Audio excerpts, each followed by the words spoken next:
What's up, everybody? It's John Sports Arts and Collectibles coming at you with a brand new video. Hey, it's time for our last DC Comics Super Pack from 1973. This has been so much fun to present to you guys out there in the YouTube universe. I just am very glad that I found all of these and glad that I'm the first channel to showcase them too. And glad that you're able to see all of this because it's kind of like history in the making here with a unique product. It's an antique and no one has ever shown before. And I'm just ecstatic that I was able to bring this to you. And I hope you enjoyed them all. This is our last one. This is the fourth one. And let's just bring it on the screen here. It's number C3. That's the code. And you got Jimmy Olsen as the face comic here. Superman's pal.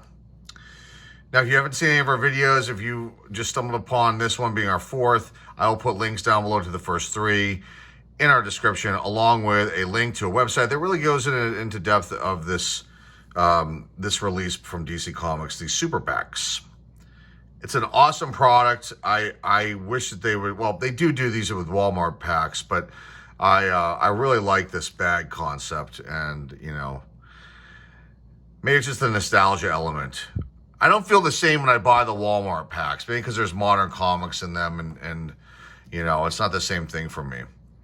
But when I go to these, there's a nostalgia element of it. Not for these. Well, I guess just opening this up in particular there is, but you know, if I was to open up ones from the 70s or 80s, from the late 70s, early 80s, that would really make me feel nostalgic because that was my era when I opened up things like this. Regardless, let's get into this. Our last pack. These are 48 years old. These, like I said, they're an antique, and they're beautiful books. Our first one was unbelievable. Our second one was unbelievable. Our third one was pretty good. The books had a couple little minor flaws to them, but overall it was a good thing. And this is our last one. And if we ever come across this again, I will definitely pick them up. I'm always on the look for new things, and yeah. When it comes to any kind of trading cards, now comic books, obviously vintage things are just really incredible if you can find them and you get a good deal on them. Let's get these books out of here. Okay, now the code, like I said before in the other videos, the code was DC's way of knowing what books were in what bags. They came up with 4 different bags per month, and if you go look at that website, it'll really go into depth, and it's really cool. You can see the different titles they had, and there's some really wild ones, some cool things. Now, old DC has really grown on me since I've done these videos, and I wasn't a DC person growing up. I had some DC comic books in my collection, but majority of it was Marvel. And then I had occasional things like, you know, Donald Duck and Uncle Scrooge and cool things like that that kids like. But I was really into Marvel, big time. So I don't have any old DC. You know, maybe the oldest one we have is from maybe 1976, and these are definitely the oldest books that we have in our collection. Well, aside from the King Comics ones. Anyway, enough of my babbling. Let's get into these. These are going to be fun. So let's take a look at this first one. This is Jimmy Olsen. Now I think that this, and we'll cover it at the end, but I think this book graded has sold for maybe like $100.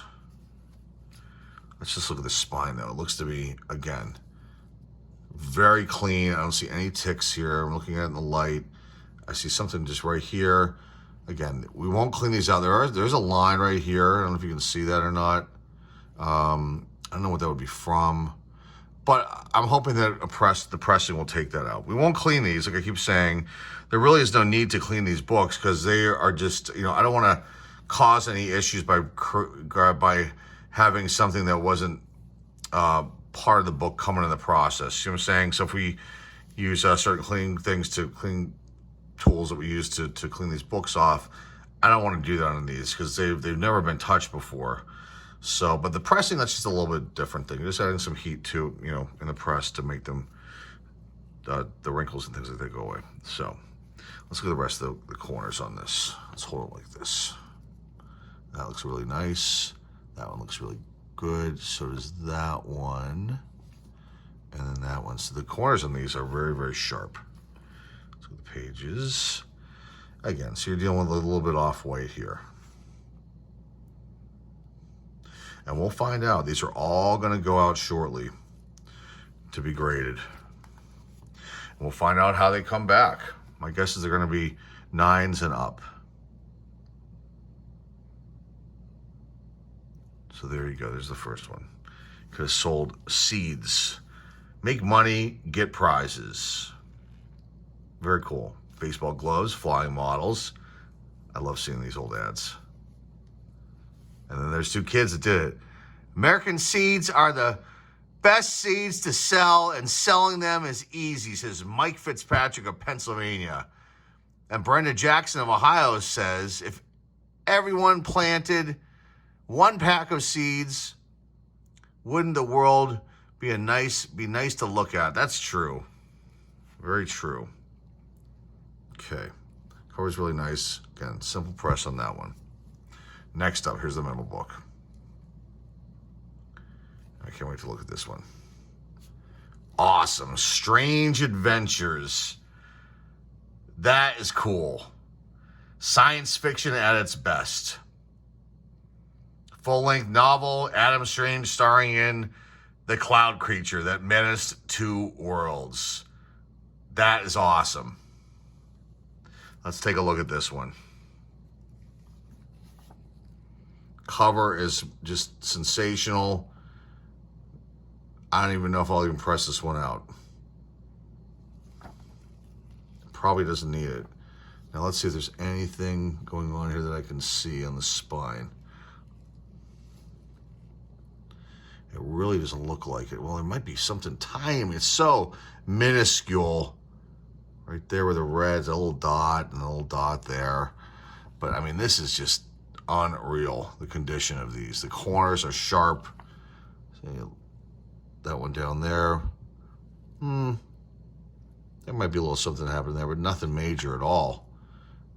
And this corner's sharp. Let's look inside. Little off-white pages. Just cool. Oh, what's this? Want a piece of Ravel's action stakes? You could win. Oh, so Ravel more models. I think they still make them. It's pretty cool. Let's look at the back. I love these. Like, I guess you'd call them, I wouldn't call them oddballs, but I just like these different type of titles. I always have. How to put your hands to work making money. ICS, International Correspondence School, Scranton, PA. Home of Dunder Mifflin. Very cool stuff. April 1973. So you can see the ads were different in this one. I don't know if it has anything to do with the title and maybe who they were targeting on their marketing campaigns that are advertising, or if it's just different advertisers for that particular month. All right, here's the last book. I'm kind of sad we don't have any more of these to open. This is one that I was really excited about getting. Jack Kirby, famous artist, did the cover of this, and I guess had something else to do with the book too. But hopefully I'm saying this right, the name. Kamandi, the Last Boy on Earth. This is number 4. Also meet Tuftan, Prince of Tigers, Master of Men. And these alien dudes, I guess they're tigers, look like tigers. A human who must not escape. That's wild. It says today's playground may be tomorrow's battleground. See it happen in the world of Kamandi, the last boy on Earth. And I'll double check this, but I think this book is like a 9.8, roughly goes between $180, $200, something like that. But we'll have all that information at the end. Let's look at the pages here. That's a Kirby right there. You can just tell.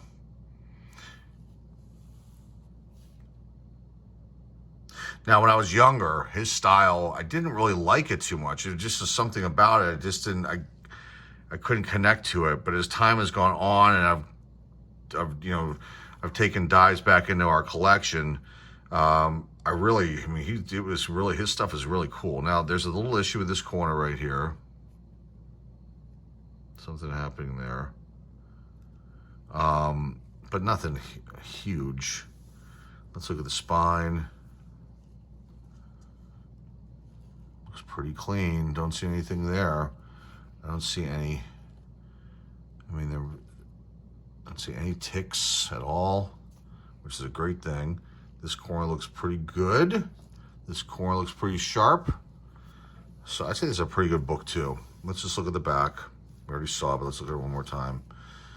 Pretty clean back. No issues. Again, little off-white pages. So these are going to grade high. All of them. And this is a really cool, unique way to end our little run here of these books. Now, I'll be back in a second to talk about overall value, like I always do, and then we'll just wrap everything up. And, okay, so hang tight. Be right back, folks. Okay, everybody, we're back. We're done with our fourth DC Comics Super PAC from 1973. But as I was filming this video, we will have two more of these coming in the mail. We won the two other auctions of two that I had not won the last time. So we have two more of these coming up, which is awesome. So let's go into the review of this though first. Okay. So let's start out with this Jimmy Olsen over here. We're going to go this way.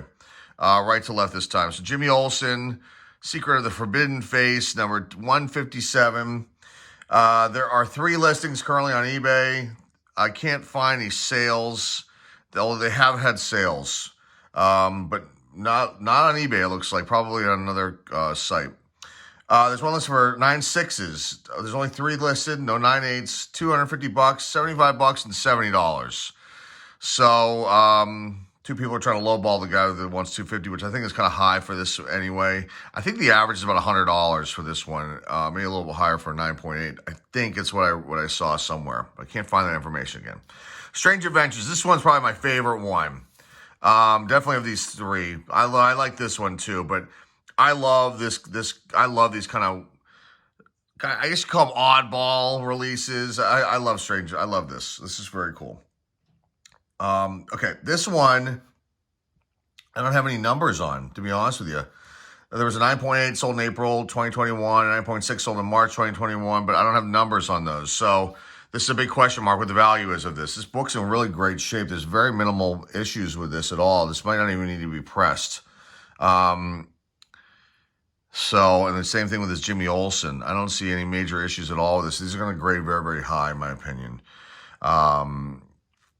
Unless they cut this down, because this is, I don't know if this is considered a defect or not. You can see it on all 3. I have to look at our books. Other ones, like I have the Superman still next to me. You can see this one is kind of right here. So I don't know. If they're all like that, they probably won't, I don't know if that'll affect the grade or not. Regardless, that's Strange Adventures. Not very much information on that one as far as pricing goes, value. Okay, Kamandi, The Last Boy on Earth. I think I'm saying his name right. Number 4. This one is, this one's got some value on it. Obviously because of the Kirby tie-in, and it's just pretty cool. So for sale right now, there's a 9.8 that's being asked. The asking price is $300. The 9.6 for $140. The going rate on this book, a 9.8 on average, is like $180, $200. I think the person asking for $300 is asking for a little bit too much, based on what I've seen. There was one sold recently, I don't know, this year, a 9.4. Someone got it for $25. There was only one bid, so that kind of sucks. Whoever was trying to sell that had to give it away for $25. They didn't even get their grading costs back on it, which I wouldn't. That's why I don't do auctions. We do everything by it now. Auctions are just not good to do, especially if it's something that's not necessarily sought after, and you get one person in there that finds out about it and they get it for a steal, and that's not right in my opinion. I guess you could set a limit, whatever it's called, a reserve price, but that costs money, and sometimes people don't want to invest in that. But regardless, this one was awesome. This Kamandi has like a little issue right here, and then that might have been it on this one. These don't have any ticks or anything really. I mean, they're just really they're very close to flawless as far as the covers and stuff go, and the pages are just a tad, off-white, white to off-white, I would consider them. But this has been fun, and I'm glad I was able to pick up 2 more of these super PACs. So whenever those come in, you'll see the video on, I imagine, the next week or so. We'll be putting those videos out. So, and the one is just, the one's got a pretty valuable book in it, and the other ones, they have cool things in them. So hopefully the condition, will end up being just as good as long as the photos are correct. But it's from the same seller. So these have been good so far, so I can't imagine there'll be anything different about the other 2 that we've got coming in now. So that's all I've got for you. Hopefully you like this. If you're new to the channel, remember to like, subscribe. And if you're new to the channel, discover this because of the comic book stuff here, please subscribe. We do comic book openings, and then we also do, obviously, our trading card collectibles as well, videos here on the channel. And so we do it all. What else can I say? Like, subscribe, comment down below, share this video with your friends, family, and loved ones. Our eBay store and My Slabs links are down below in the description. And that's all I got for you guys today. I'm really glad I was able to present this to you once again. And this has been DC Super PAC number 4. And again, I think we're the only channel that showcased these. Isn't that cool? I think that's cool. Definitely unique. So I think we stand alone in that way. So there you go, guys. That's all I got for you guys today. Thanks again for stopping by. I appreciate it. This is John Sports Cards and Collectibles signing off. And hey, we'll see you all soon.